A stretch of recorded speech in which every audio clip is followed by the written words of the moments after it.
Okay, how many times have you walked out of a room and felt like something wasn't right, like you got played? Or maybe you can't quite put your finger on it, but something feels off in your gut about a certain someone in your life. Let me tell you, your gut is right. Because what we're talking about today is how to spot manipulation and mind control.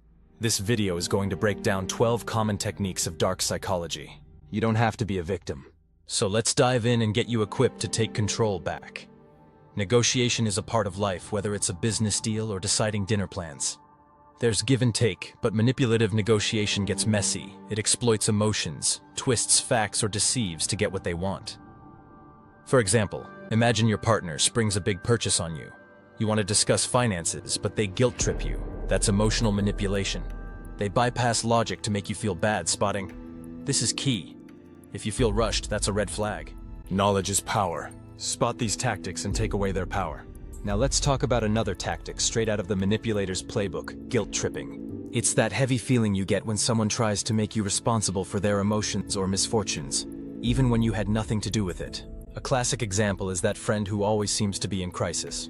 They might constantly remind you of past favors or sacrifices they've made, making you feel obligated to help them out, even if it's inconvenient.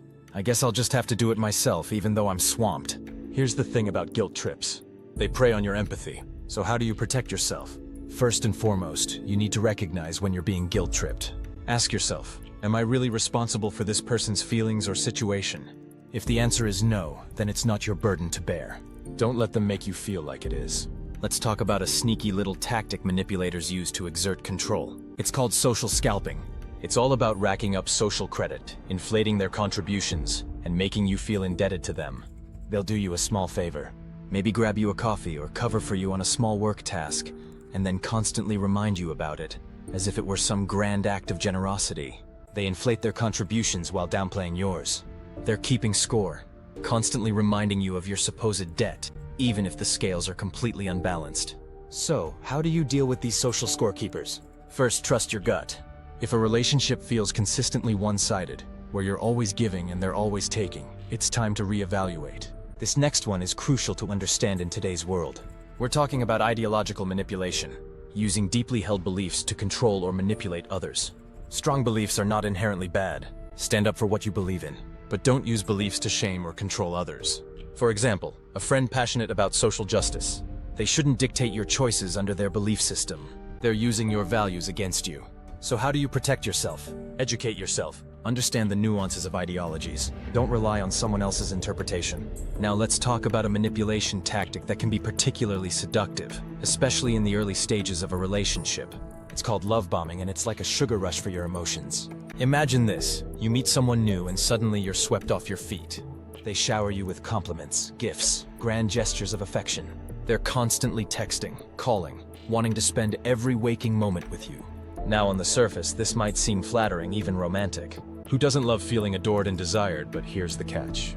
Love bombing is often a way for a manipulator to gain control by overwhelming you with attention and affection. They're creating a sense of dependency. They're trying to get you emotionally invested very quickly before you have a chance to see the full picture. So how do you tell the difference between genuine affection, love bombing? Pay attention to the pace. Let's talk about one of the most insidious forms of manipulation, gaslighting. This tactic is all about distorting your reality, making you doubt your own sanity. It's a slow, subtle erosion of your self-confidence, designed to make you question your own perceptions and memories. A classic example is a partner who denies events that you know happened. Let's say you had an argument, and they completely deny it ever took place, even though you remember it vividly. They might say things like, "You're imagining things," or "That never happened. You're misremembering." At first you might question yourself, maybe you did misremember. But over time these denials chip away at your sense of reality. Gaslighters are masters at twisting the narrative.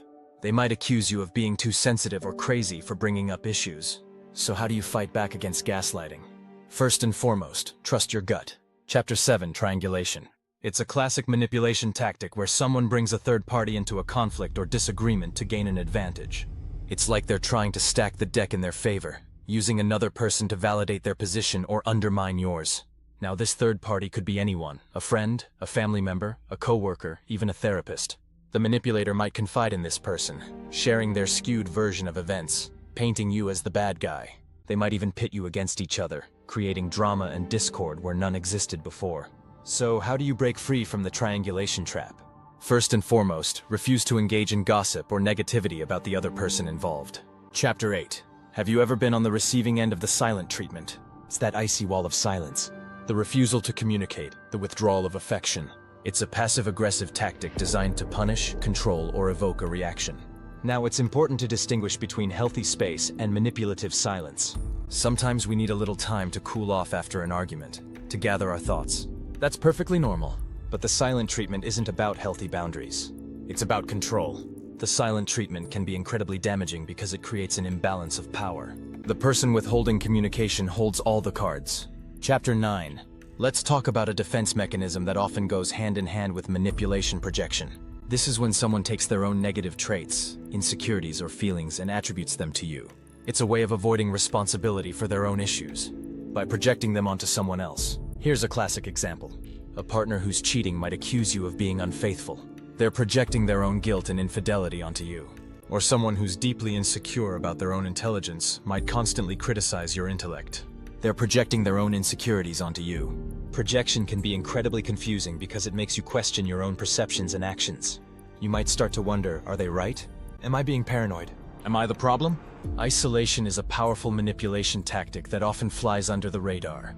It's a slow, insidious process of separating you from your support network, your friends, your family, your colleagues, anyone who might challenge their influence or offer you a different perspective. Now, this isolation can take many forms. It could be subtle, like discouraging you from seeing your friends or family, planting seeds of doubt about their intentions. Or it could be more overt, like controlling your finances, monitoring your phone calls, or even physically preventing you from leaving the house. The goal of isolation is to make you dependent on the manipulator. They want to be your sole source of emotional support, validation, and information. Fear is a powerful motivator. It can make us do things we wouldn't normally do, say things we don't mean, and betray our own values. And manipulators, they know this. They use fear like a weapon, wielding it to control your actions, your decisions, and even your thoughts. Fear induction can take many forms. It could be overt threats like, if you leave me, I'll hurt myself. Or if you tell anyone about this, you'll regret it. Or it could be more subtle, like veiled warnings, guilt trips, or playing on your insecurities. Let's talk about a manipulation tactic that can be particularly painful, especially in intimate relationships. Love withdrawal. This is when someone uses affection, attention, and intimacy as a reward for good behavior, and withholds it as a punishment for perceived transgressions. It's a cruel game of emotional hot and cold. When you comply with their wishes, they shower you with love and affection. But the moment you step out of line, question their behavior, or assert your own needs, the love faucet gets turned off.